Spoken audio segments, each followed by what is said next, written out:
Lizards are not creatures of the Dungeons & Dragons multiverse. They are native to the planet Wrath, an artificial parallel plane planet, closely linked to the planet Dominaria in the Magic the Gathering universe.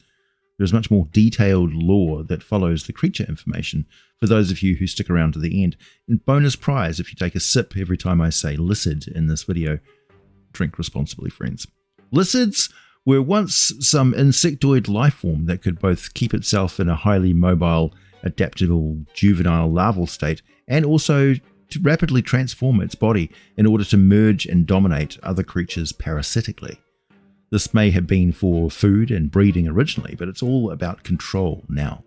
And most lizards can feed and breed just fine without host bodies, although the planet Wrath has a lot of mutagenic radiation from disruptions to the interdimensional ether. The lizards are a natural species that has been altered artificially and also further transformed due to extreme environments and planar travel. Lizards are believed to have evolved in the chaotic mana-infused realms of Wrath, adapting to the unpredictable nature of the plane. They thrive in environments characterized by the melding of metal and organic matter, displaying an uncanny ability to navigate the ever-shifting landscapes. Lizards exhibit a survival-centric culture driven by self-interest and adaptability. Their behavior is pragmatic, viewing other beings as tools for their advancement.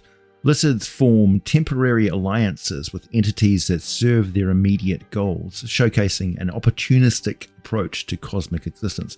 Some lizards, as I discovered, are much more intelligent than others and can have all the goals, abilities, and inclinations associated with a fully aware and sapient mind. They possess a unique physiology, allowing them to merge seamlessly with hosts. Twin tendril tails, 6 flexible limbs, and a flattened rear section enable them to bond with various parts of a host's body, whether curving around the head like a hood or merging with the torso and the chest or the spine.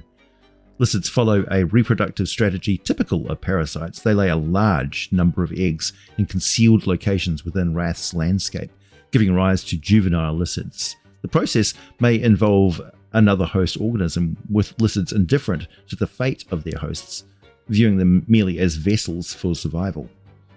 They communicate telepathically, forming a mental bond with hosts and potentially other lizards. Their hunting strategy is dynamic, utilizing the abilities of their hosts to navigate and survive in their chaotic landscapes of Wrath. Various lizard subspecies exist, each aligned with different colors of magic mana. Artificially breeding and manipulation of lizards for specific traits is not uncommon, especially when serving the interests of powerful entities or organizations. Lizards, driven by their survival instincts, adapt to new environments with remarkable ease. Whether through natural migration or manipulation, they can spread across different planes, showcasing their versatility in the face of diverse challenges. They form complex interactions with alien species, often using them as hosts or allies, and their pragmatic approach allows them to collaborate with a wide range of entities, transcending traditional boundaries, as you will. The lizard's spectacular springing leaps, covering up to 200 feet horizontally or 50 feet vertically, is a testament to their physical prowess. Their intellect is notable, especially in strategic alliances and their ability to manipulate and control various hosts. They bond with hosts through physical contact, dominating various nervous systems and manipulating sensory perceptions. The process is intricate, involving the merging of physical forms while maintaining a telepathic link, and they can control hosts utilizing their abilities to further their own goals. I was navigating the metallic labyrinth of Wrath, aware that the Phyrexian menace threatened to merge this world with Dominaria. In the midst of all this chaos, a peculiar lizard caught my eye, a fast-moving, light-brown, tarantula fluffy cheetah type. Picture that, a creature with the grace of a cheetah and the fluffiness of a tarantula. Unusual, right? Approaching cautiously, I felt the urgency emanating from this lizard. Its swift movements came to a halt, and those multifaceted eyes locked onto mine. In a telepathic exchange, I sensed the creature's cosmic wisdom, a sage among its kind, navigating realms to collect ancient knowledge. This lizard wasn't just a random encounter, it had a purpose.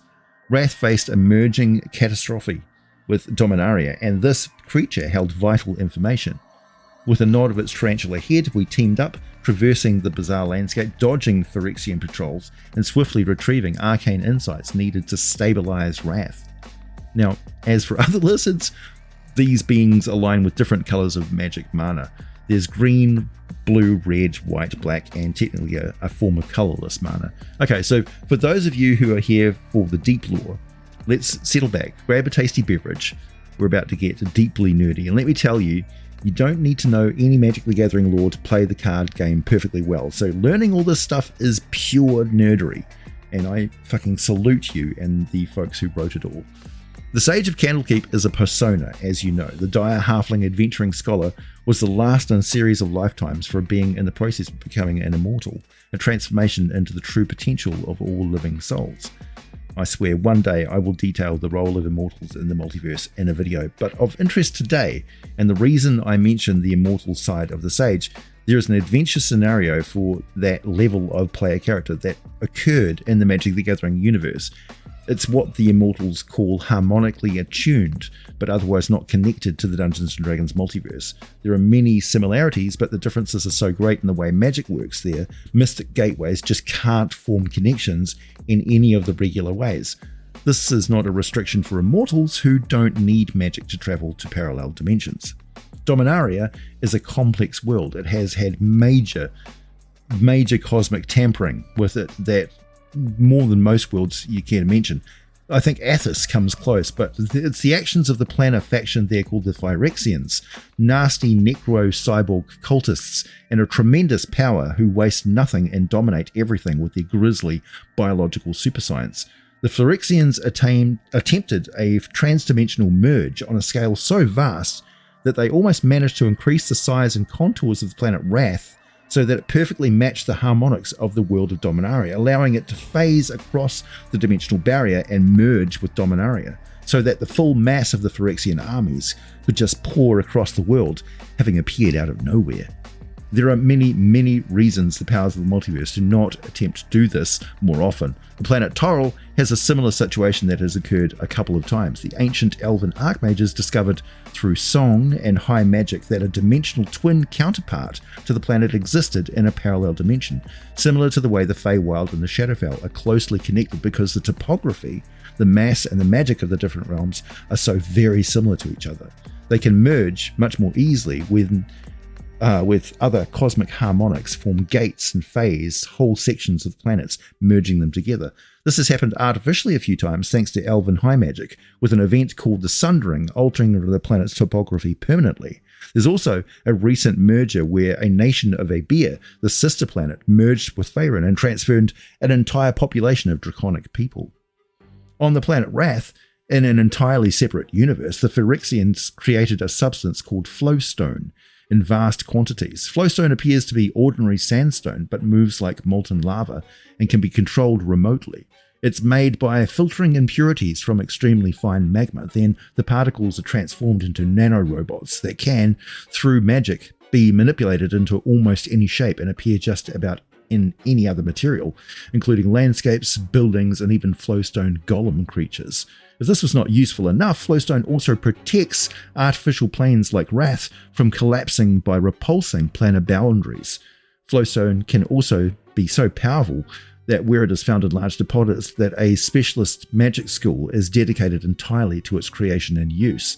Aside from the Phyrexian Evocars, the title of Spell Shaper or Flowstone Channeler is common for this type of mage.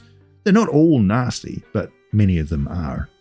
Flowstone was created in vast amounts in the Evancar stronghold, and the plane slowly expanded Wrath over centuries until it was the same mass as Dominaria itself, at which point it would transpose atop the target plane, carrying its armies directly into the field. As Wrath grew, regions of the two planes would overlap briefly, bringing Dominarian inhabitants into this new hostile environment. It's highly likely that other phase incidents happened as the planet grew, so it's not like all the life forms of Wrath were just from Dominaria or brought with the Phyrexian forces. The planet has its own population, and anyway, violent planar and mutagenic energy caused radical changes so that many of the life forms, what lives on Wrath, can be damn near any combination of rogue Phyrexian necro-nanite tech, planar mutations, and alien biology. The native population has 5 main groups. They are the Vek, which are similar to Middle Eastern folk of medieval times, and they're civilized, living in cities around Wrath. Core are cat-like blue humanoids that live in small reclusive tribes in the deserts and the plains. The Dal are human who form in small scattered villages and wear leather clothing typically. These three split again into two groups, the N and the Ill. The N were members of any of the races that had registered and lived separately from the Evenkar's control, and the Ill were members that either sold their services to the Phyrexian rule or lived as slaves under Evenkar control, which is most common, or simply gave the Evenkar their allegiance because they were petrified. Then you have the Elves of the Sky Shroud and the Rootwater Merfolk. They have a huge population turn up all of a sudden when a habitation platform just phased onto Wrath one day. So they have a lot of their old Dominarian culture, customs and language preserved in their populations. If you enjoyed this video, give it a like, subscribe to the channel. This is not your first video of mine you watched or listened all the way to the end. Thanks for listening, and as always, I'll be back with more for you very soon.